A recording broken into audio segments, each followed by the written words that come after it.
Hey everyone, what you're about to watch is the most valuable segments from my weekly Q&A, where new and experienced recruiters get together to ask questions and solve problems. If you want to join the next one, just click on the link in the description to join. It's completely free. You don't need to give me your email address, telephone number, or anything like that.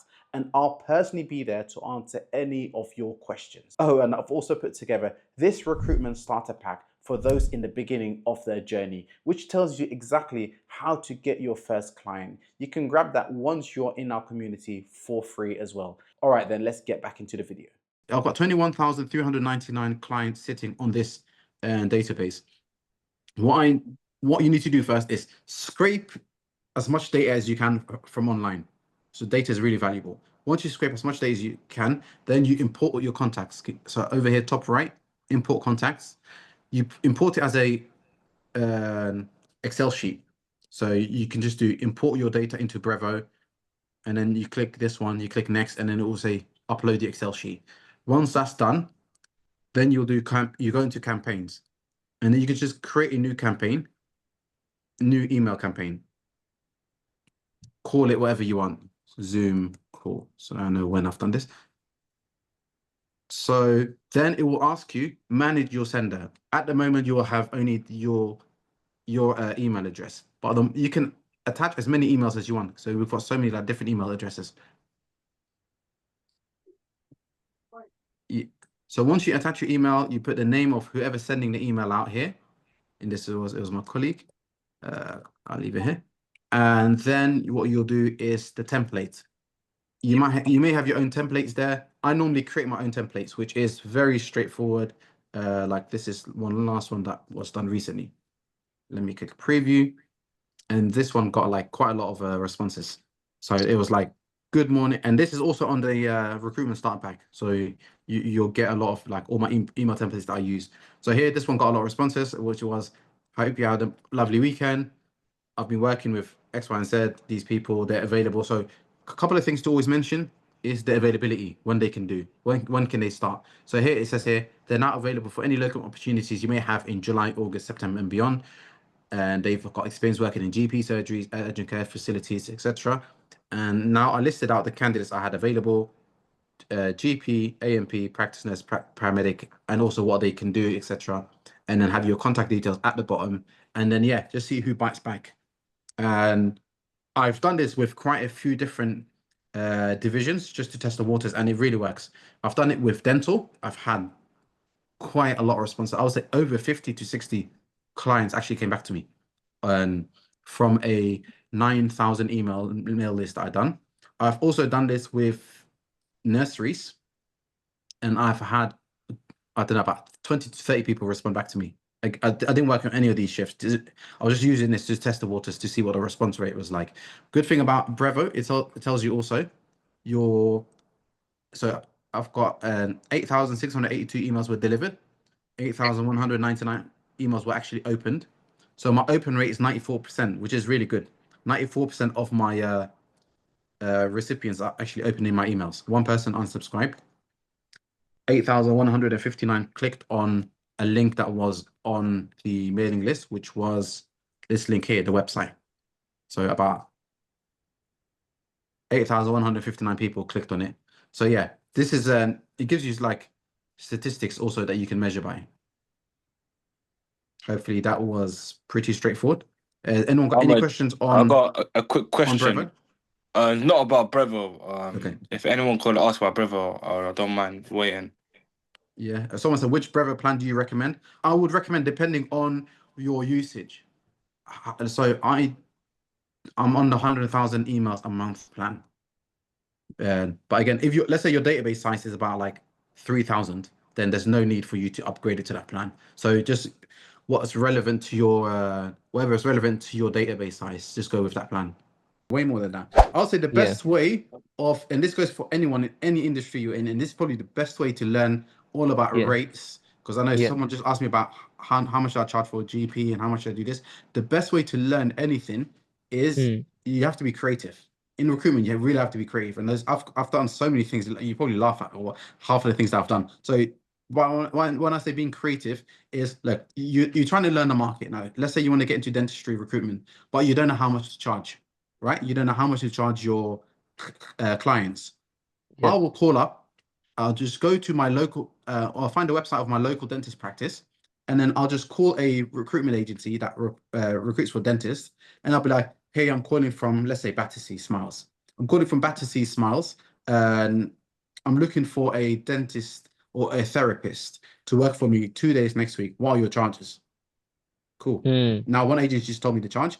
I'll call 3, 4 different agencies. Now I've got an average figure, or now I've got an idea of how much I should be charging. Yeah. Yeah, so you let other people do the hard work, and then you just work smart, and then Right. now flip the script. Okay, now you know what to charge, but you don't know what to pay, right? Yeah. Okay. Yeah, so you don't know what to pay. Yeah. Now Yeah. you don't call, of course, the same agencies, otherwise you just sound suspicious. Now call Yeah. 3, 4 different other agencies. Just say, hey, I'm a dentist. I'm looking for some locum work. What are the going rates? Do that 3, 4 Yeah. times. Now you've got the rates, charge rates, and the pay rates. Job done. Okay. Yeah. And this works for anyone, by the way, any field that you're in. If you're just trying to find out, just be creative.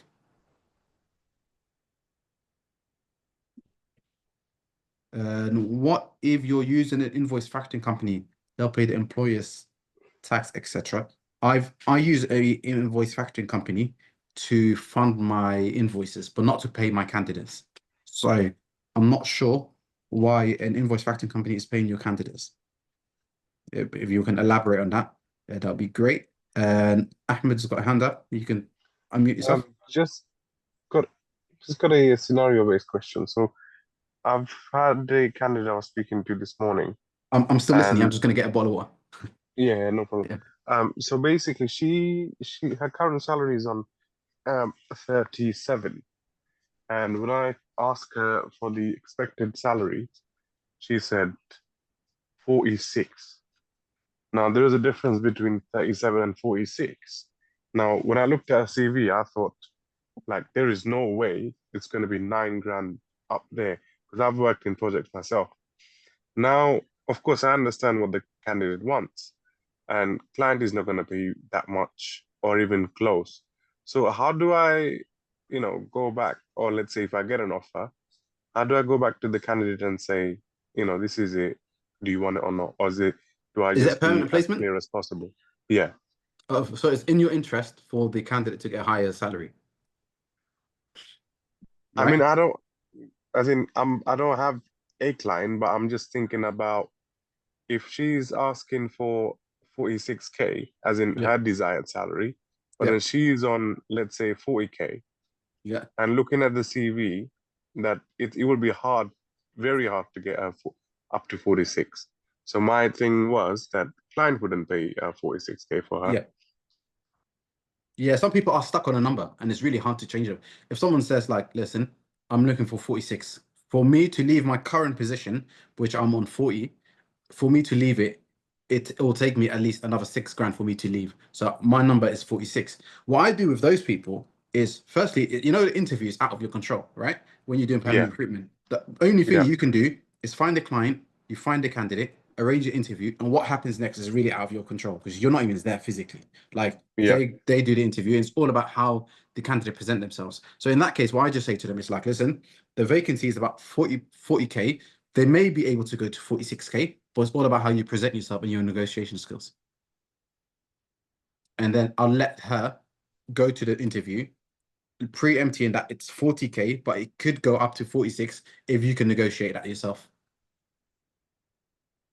But then if they negotiate that themselves, but then would I be again charging the percentage? Then you'll be charging 46, a percentage on the 46K. Because let's say they negotiated at the interview and she agreed, or he's agreed, the practice manager or whoever the client is agreed to it, then you'll charge 10, 15, 20% off that 46K.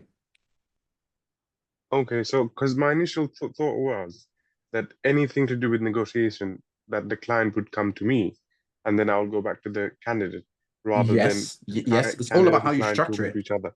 It's all about how Understood. you structure it. Yes, as long as you've got a good terms and conditions signed, and they're not going to be stealing your candidates, you've got nothing to worry about. They can agree on a salary, And as long as Yeah. you know you're going to be kept in the loop, and they're going to be telling you whatever they've agreed on, and there's no like shadiness or anything going behind your back, then you've got nothing to worry about. But if Sure. Thank you. if it's a telephone interview, just schedule a 3-way call. So just be lurking in the background. All right. And in terms of one more question, in terms of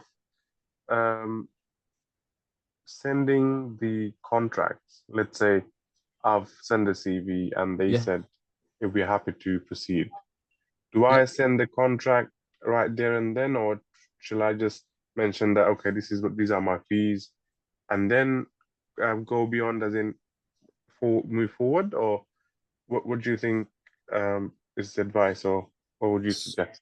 So if you find a vacancy Yeah, and you've got someone available that can do the job, they can fill the Yeah. vacancy. yeah, Before you can send out, I would say send out an anonymized CV. So you're sharing value initially. Don't yeah, share, yeah, don't send your terms, because no one's going to sign. Well, not nobody, but it's going to Yeah. be as harder for someone to sign your terms when there's no immediate value. So if I Yeah. send them a CV of a anonymized CV without the name and everything, right, and then numbers, so then they look at the CV. All right, this person looks really good. And then the next thing I would say is, oh, they can do next week Wednesday. What time works for you? Let's do Wednesday 11 a.m. Bear in mind, you still have no term signed.